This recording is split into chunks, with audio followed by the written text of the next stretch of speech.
कोशिकाओं का वह समूह जो उत्पत्ति, संरचना व कार्य में समान होता है, उसे हम क्या कहते हैं? तो कोशिकाओं हो, चाहे पादप हो, चाहे जंतु हो, कोई भी सजीव, अगर उसमें कोशिकाओं का समूह है और उन कोशिकाओं की अगर उत्पत्ति समान हुई है, मतलब वो उत्पन्न उन पीछे से ओरिजिन देखा जाए तो वो समान है, उनकी स्ट्रक्चर समान है और कार्य भी समान है, तो इसके लिए जो आंसर होगा, इसमें चार ऑप्शन दे रखे हैं। एक उत्तक, बी में अंग, सी में अंग तंत्र और डी में जाइलम। तो इसका जो राइट आंसर होगा वो क्या होगा? ए।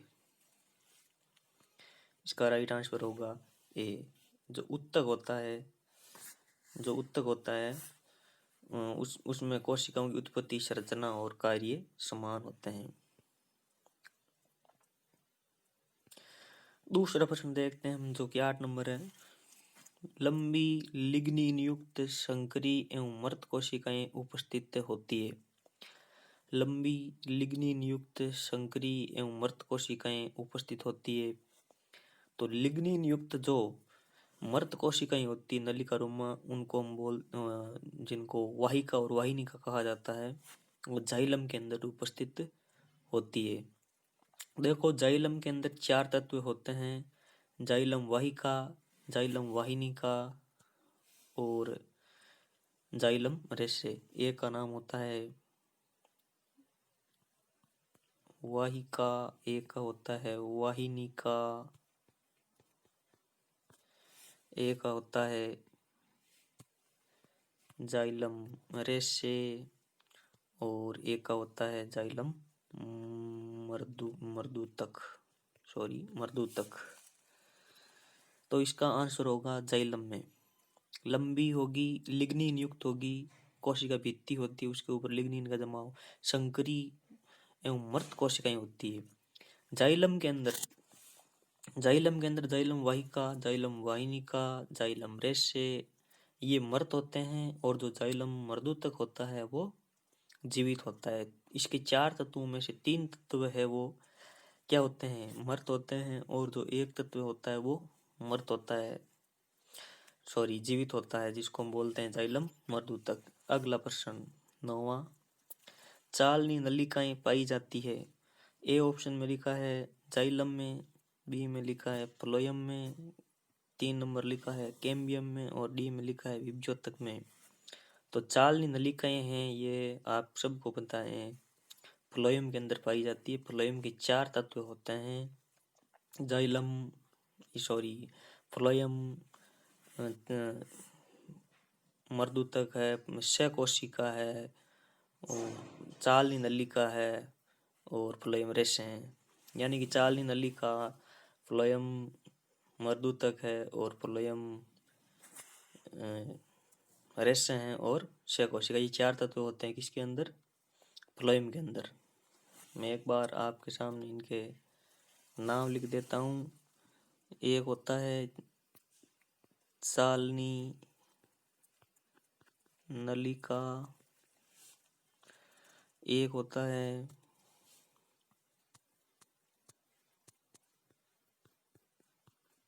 सकोशिका, एक होता है फ्लोयम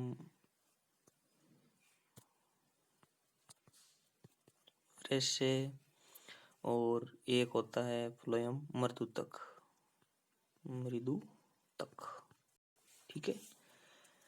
तो जो फ्लोयम के चार तत्व होते हैं उनमें केवल आपको मालूम होना चाहिए, फ्लोयम के अंदर जो चार तत्व होते हैं उसमें से केवल एक तत्व होता है जो मृत होता है, वो होता है फ्लोयम रेशे। बाकी जो सकोशिका, चालनी नलिका और जो ये फ्लोयम मर्दूतक है, ये जीवित होते हैं। केवल एक तत्व है वो मृत होता है, फ्लोयम रेशे। और जाइलम के अंदर आपने देखा 3 मृत है और एक जीवित होता है। आगे बढ़ते हैं, अगला सवाल क्या है? 10वां सवाल। आंत के भीतरी स्तर में एपिथेलियम होती है। तो आंत का जो भीतरी स्तर होता है, छोटी आंत बड़ी आंत का, उसके अंदर जो आंतरिक लेयर होती है, भीतरी स्तर होता है, वो कौन सी एपिथीलियम का बना होता है, वो किस प्रकार की एपिथीलियम होती है। तो सल की एपिथीलियम, स्तंभाकार एपिथीलियम, पक्षमाभी एपिथीलियम, घनाकार एपिथीलियम। तो आपको मालूम होना चाहिए इसके अंदर जो स्तंभी इस प्रकार की जो एपिथीलियम होती है, मैं यहाँ थोड़ा बना रहा हूँ, इस प्रकार की जो एपिथीलियम होती है वो पाई जाती है किसके अंदर, आंत के अंदर। इसको बोलते हैं स्तंभी एपिथीलियम, स्तंभी एपिथीलियम। अगला थोड़ा सा मैं आपको यहाँ और बता देता हूँ, जो घनाकार एपिथीलियम है ये कहाँ पाई जाती है। आपने नाम सुना होगा बोमेन संपुट, उसके बाद में एक समीपस्थ कुंडलित नलिका होती है। समीपस्थ कुंडलित नलिका का जो प्रारंभिक भाग होता है उसके अंदर ये घनाकार एपिथीलियम पाई जाती है। ओके, आगे बढ़ते हैं। नेक्स्ट प्रश्न जो बहुत ही अच्छा प्रश्न है, रुधिर के तरल आधात्री भाग को प्लाज्मा, मैंने उत्तर भी बोल दिया है। रुधिर के तरल आधात्री भाग को क्या कहा जाता है। तो रुधिर का जो तरल आधात्री भाग होता है उसको हम बोलते हैं क्या, प्लाज्मा। प्लाज्मा हमारे रक्त के अंदर कितने परसेंट होती है, 55%। और जो रक्त कणिकाएं होती है वो कितने परसेंट होती है, 45%। तो प्लाज्मा को हम मैट्रिक्स बोल सकते हैं। मैं लिखता हूँ, देखो यहाँ, प्लाज्मा को हम मैट्रिक्स बोलते हैं, इसको आधात्री भी बोलते हैं। ये दो नाम इसके आपको ध्यान में रखने हैं, मैट्रिक्स और आधात्री प्लाज्मा होती है। पता है जो रक्त है वो संयोजी ऊतक है, जो रक्त है वो संयोजी ऊतक है, संयोजी ऊतक है। और ये एक प्रकार का तरल संयोजी ऊतक है, तरल रूप में पाया जाता है। आगे बढ़ते हैं, देखते हैं अगला सवाल कौन सा है। 12वां सवाल, कैसा प्रश्न है, क्या है। संकुचनशीलता का गुण पाया जाता है, मतलब संकुचन, संकुचन किसके अंदर हो सकता है, कौन कौन, ये जो 4 ऑप्शन दे रखे हैं इनमें से किस में हो सकता है। देखो, तंत्रिका कोशिका में संकुचन का गुण नहीं होता है, संयोजी ऊतक होता है उसके अंदर भी नहीं होता है, उपयुक्त सभी में हो नहीं सकता। पेशियां होती है, मसल्स, उनके अंदर संकुचनशीलता का गुण पाया जाता है। तो संकुचनशीलता का जो गुण है ये पेशियों के अंदर पाया जाता है, पेशी ऊतक के अंदर। तो जो पेशियां होती है उसमें 2 प्रकार की प्रोटीन पाई जाती है, इनको हम, एक का नाम है, एक का नाम है आपको याद रखना है मायोसिन, और एक का नाम यहाँ लिखता हूँ मैं अब, एक्टिन। मायोसिन और एक्टिन ये मांसपेशियों में पाई जाने वाली प्रोटीन होती है। किस पेशी ऊतक की कोशिकाएं शाकित होती है, किस, देखो अब मैं इसको, पेशियां कितने प्रकार की होती है, 3 प्रकार की। एक होती है रेखित पेशी, एक होती है अरेखित पेशी, और एक होती है हृदय पेशी, हृदय पेशी। तो हृदय पेशियां होती है ना, उनकी कोशिकाएं कैसी होती है, शाकित होती है। एरेकित, ये जो पेशी ऊतक की कोशिकाएं शाकित होती है, अगर आए तो इसका उत्तर होगा हृदय पेशियां।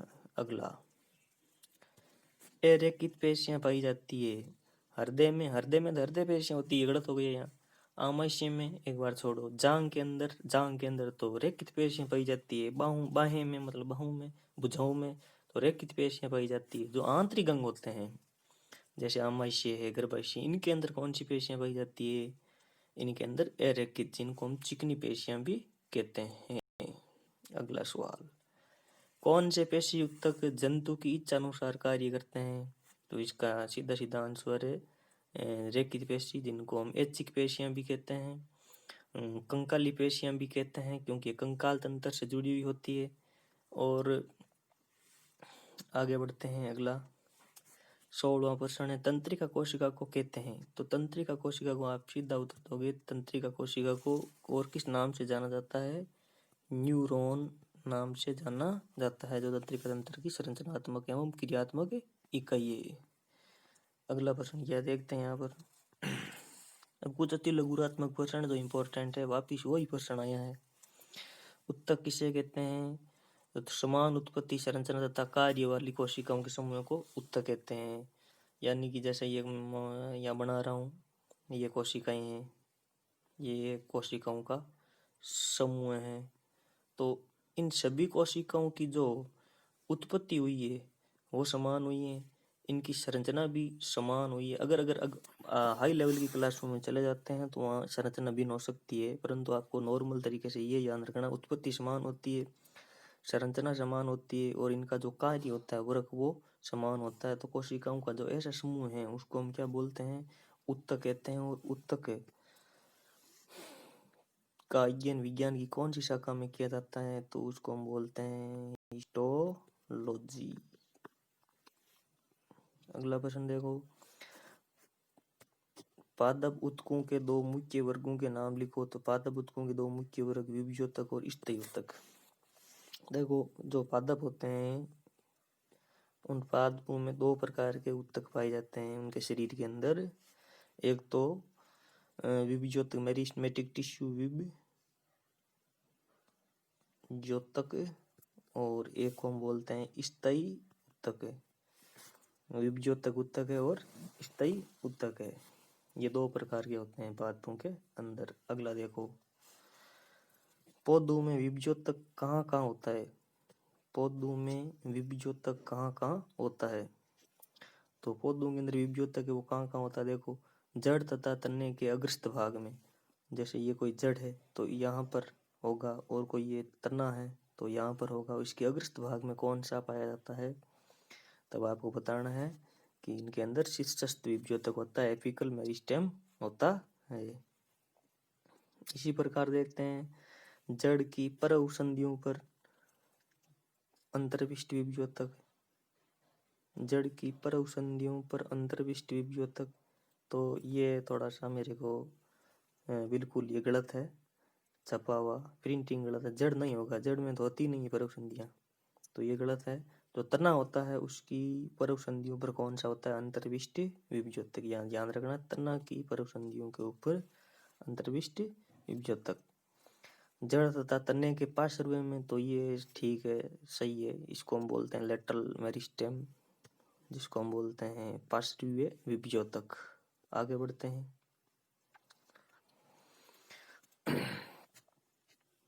विभज्योतक की मुख्य विशेषता क्या है। विभज्योतक की कोशिकाएं निरंतर विभाजनशील, जैसे ये कोशिका इसकी दो, इसकी दो, इसकी दो, बार बार ये क्या कर रही है, सेल डिवीजन कर रही है। तो ये निरंतर विभाजित होती रहती है, निरंतर विभाजित होती रहती है, जिससे ये उत्तक पौधे की लंबाई में वृद्धि में सहायता करता है। अगर ये मान लीजिए ये कोई तना है, इसके ऊपर कोशिका ये, तो ये बार बार डिवीजन करने से क्या होगा, तने की जो लंबाई होगी उसमें क्या होगी, वृद्धि होगी। अगला क्या है, श्रम विभाजन। देखते हैं क्या प्रश्न है, श्रम विभाजन किसे कहते हैं। तो बहुकोशिकीय जीव में भिन्न भिन्न कोशिकाओं के समूह भिन्न भिन्न कार्य करते हैं, इसे श्रम विभाजन कहते हैं। क्या मतलब है इसका, कि जैसे जो आमाशय की कोशिकाएं हैं उनका अलग कार्य है, जो यकृत की कोशिकाएं हैं उनका अलग कार्य है, जो छोटी आंत की कोशिकाएं उनका अलग कार्य है। तो जो बहुकोशिकीय जीव है, जैसे मनुष्य बहुकोशिकीय जीव है, तो इसके अंदर अलग अलग अंगों की जो कोशिकाएं हैं, उत्तकों की कोशिकाएं, वो अलग अलग कार्य करती है। लेबर डिवीजन पाया जाता है, इसको हम लेबर डिवीजन कहते हैं। आगे बढ़ते हैं, किस पादप उत्तक के पास रसधानी होती है। तो विभज्योतक के पास रसधानी नहीं होती है। तो किस पादप उत्तक के पास रसधानी नहीं होती है, जैसे ये कोशिका विभज्योतक की, एक बार रुको मैं बताता हूँ आपको। जैसे ये कोशिका है पादप कोशिका, और ये विभज्योतक कोशिका है, तो इसके अंदर रसधानी जो अंदर होती है कोशिका के, वो नहीं पाई जाती है। आपको ध्यान रखना है, क्योंकि ये बार बार सेल डिवीजन करती रहती है, स्थायी नहीं है। तो विभज्योतक कोशिकाओं के अंदर रसधानी का क्या होता है, अभाव होता है। अगला है विभेदीकरण किसे कहते हैं। विभेदीकरण का मतलब क्या है, तो विभेदीकरण का मतलब क्या है, विभज्योतक उत्तक से ही आगे चलकर क्या बनता है उत्तक, कुछ सरल स्थायी उत्तक है, कुछ जटिल स्थायी उत्तक है, तो उस क्रिया को हम बोलते हैं विभेदीकरण। एक विशिष्ट कार्य करने के लिए विभज्योतक के स्थायी रूप और आकार लेने की क्रिया विभेदीकरण कहलाती है। यानी कि जो नई नई कोशिकाएं बनती है वो आगे चलकर परमानेंट टिश्यू बनाती है, स्थायी उत्तक बनाती है। तो स्थायी उत्तक के अंतर्गत कुछ जाइलम बना लेगी, कुछ फ्लोएम बना लेगी, कुछ अलग प्रकार की कोशिकाएं बना लेगी।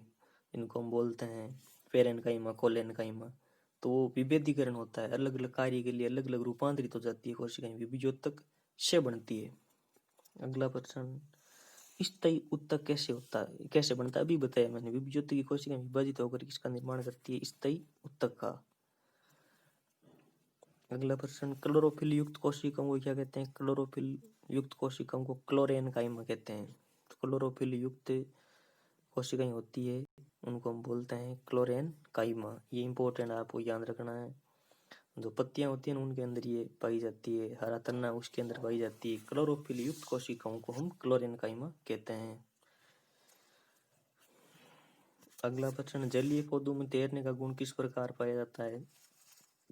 तो इसको मैं थोड़ा सा स्पष्ट कर देता हूँ आपको।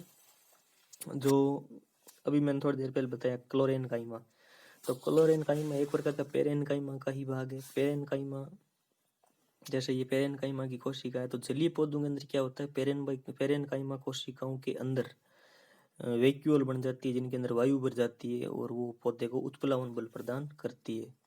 पेरेनकाइमा का मतलब है हिंदी में मर्दूतक, और मर्दूतक का ही भाग होता है क्लोरेनकाइमा, जिसको हम हिंदी में बोलते हैं हरित मर्दूतक। तो ज़्यादा टेंशन लेने की जरूरत नहीं है। पौधों में लचीलापन का गुण किस कारण होता है? तो पौधों के अंदर जो लचीलापन है वो किस कारण होता है? जो कोलेनकाइमा होता है, जिसको अभी थोड़ी देर पहले नाम दिया मैंने मर्दूतक, कोलेनकाइमा के कारण इनके अंदर लचीलापन पाया जाता है। तो आपको ये क्लास कैसी लगी? ये जो क्लास है, जितनी भी एग्जाम होते हैं, रीट, पटवारी, सभी पुलिस एग्जाम, जो भी एग्जाम होते हैं जिसमें जनरल साइंस पूछी जाती है, उनके लिए बहुत बहुत महत्वपूर्ण क्लास है। अगर आपको क्लास अच्छी लगी, कुछ मिला नया और कोई डाउट हो तो वो कमेंट बॉक्स में अवश्य बताएं, और मैं आगे भी इस प्रकार की क्लास लेकर आऊँगा। धन्यवाद।